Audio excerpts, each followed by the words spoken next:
whether these... Hi crafty folks, welcome back to my channel. So I just wanted to jump on and do a really quick tutorial about making fabric masks. I know it's on a lot of people's minds. Some people think it's a great idea, some people think it's a really bad idea. So I'm going to leave that judgment up to you guys. I did find some really interesting references regarding different types of fabric, you know, and their level of filtration. So I'll put those below, and you guys can make your own adjudication about that. Okay, so anyway, disclaimer out of the way, here we go. And I've been trying out a bunch of different designs. All right, so the first thing that I did is I cut out my fabric. I cut out 2 pieces, and I did them different colors because I wanted, if someone is using this, I want them to be able to pick it up and know immediately which is the inside and which is the outside. So the dimensions that I cut is I did 8 inches wide by 7 inches tall. I have a front and a back that I've cut out. So now what I do is I lay them on top of each other, and in the middle of the bottom I make little snips. And I don't cut this area out. You can see I've actually turned it up and sewn it. So what I do is in the middle on the bottom I make little snips just about a 1/2 inch long, and I turn them up and I sew a straight stitch along there.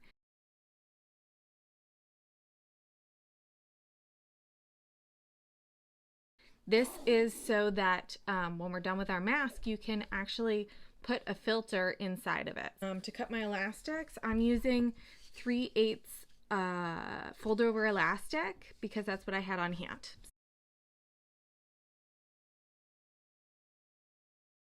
Feel free to use you know, a different type of elastic, or even if you want to do tie strings, you could make those work with this sort of a pattern as well. So I've got my pattern pieces here. I'm going to lay the front one right side up, and then the lining one I'm going to place right side down, and I'm going to line up the bottom pocket section. And then what I'm going to do is I'm going to clip it where this pocket is, just because I want that to stay very even. One thing that I really like about these masks is that the band actually goes around your head. It's not just made to hook over your ears, which I personally find irritating to my ears. These are 11 inches long. You may have to change the length if you have, you know, a larger or a smaller head than me. So what I'm going to do is I'm going to take the fold over elastic, and very close to the bottom, not hitting into where I've placed those clips, I'm going to place the first one.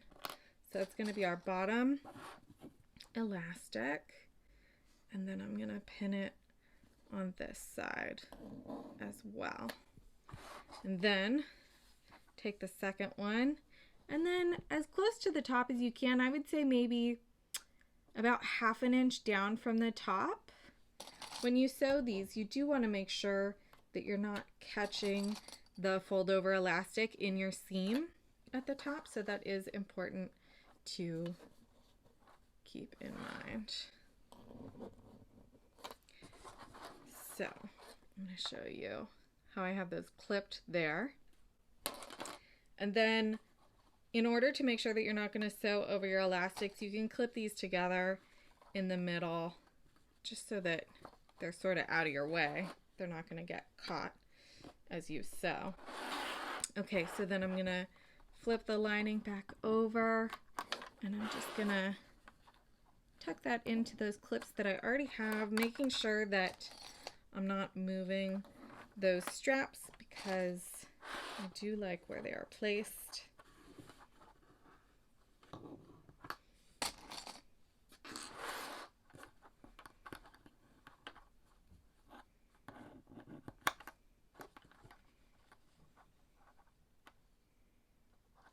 All right, so now I've got everything clipped in place. So now what I'm going to do is I'm going to machine sew starting over here and sew all the way around.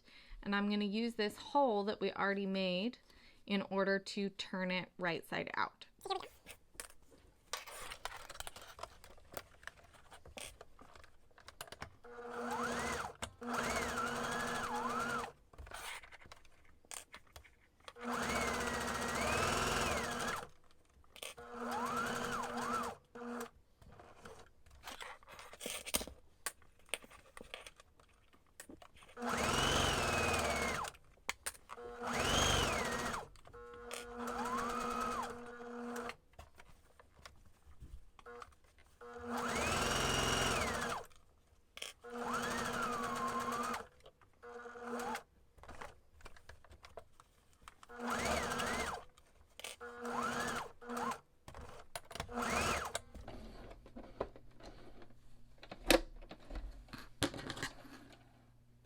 Alright, so now I'm going to cut away the corners, and I'm going to clean up the edges a little bit all the way around, just because I find that that makes it look a little cleaner once it's been turned.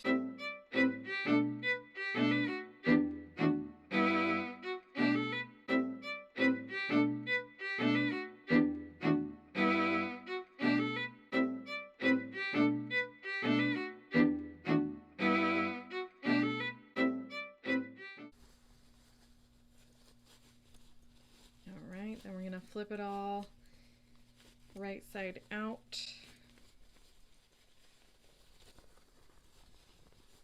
And use that little spot to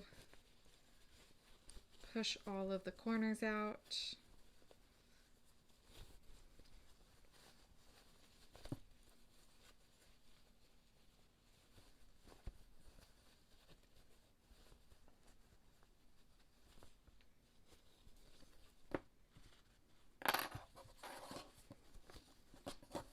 All right, so you can see the front now and the back, and then we've got this little spot for putting a filter in, and so these bands will go around your head. So now we're going to add the pleats. So you have the pocket facing towards you so that the bottom is facing towards you. And then what you're going to do is start at the top, and I usually just estimate these. So if you want to be really fancy, you could go get a ruler in order to make sure that you were doing everything evenly, but I'm just going to estimate them. So I'm going to pinch just about, I don't know, 1/2 inch of fabric, and then fold it down, and then I'm going to apply a clip. And you want the folds to be facing down. That is important. And then do it again just below that, about 1/2 inch of fabric, pinch it,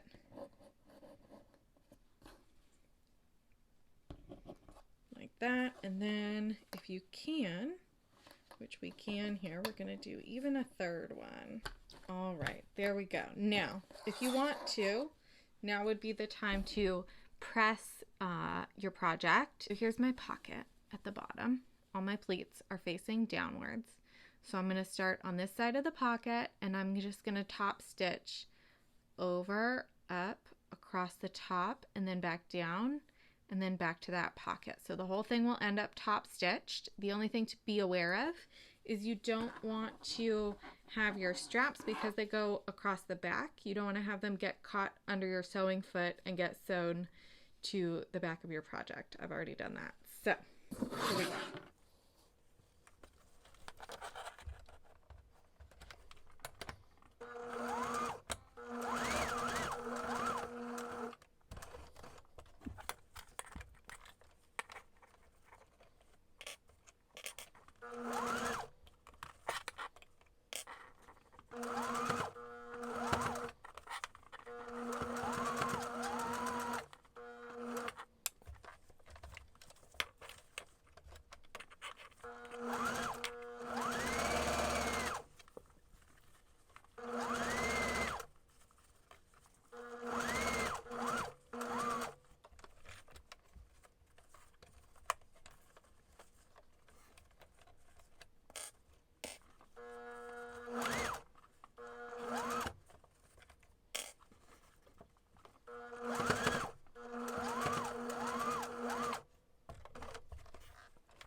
cut off the strings.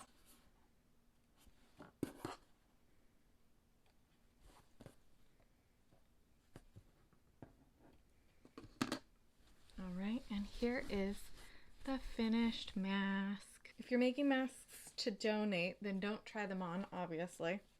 So then for women that wear their hair up, the strap goes up at the top of your head. And then, and the bottom of this one is fairly snug. You can take out the slack in the bottom measurement if you want to. You could probably even make these straps adjustable, or you could do ties instead. You can also, I've seen people add metal to the top here so that they can pinch it down over their nose. All right, guys, so thanks for watching this video. If you felt like you got some value out of it, please hit the like button and don't forget to subscribe. Thanks, guys. Bye.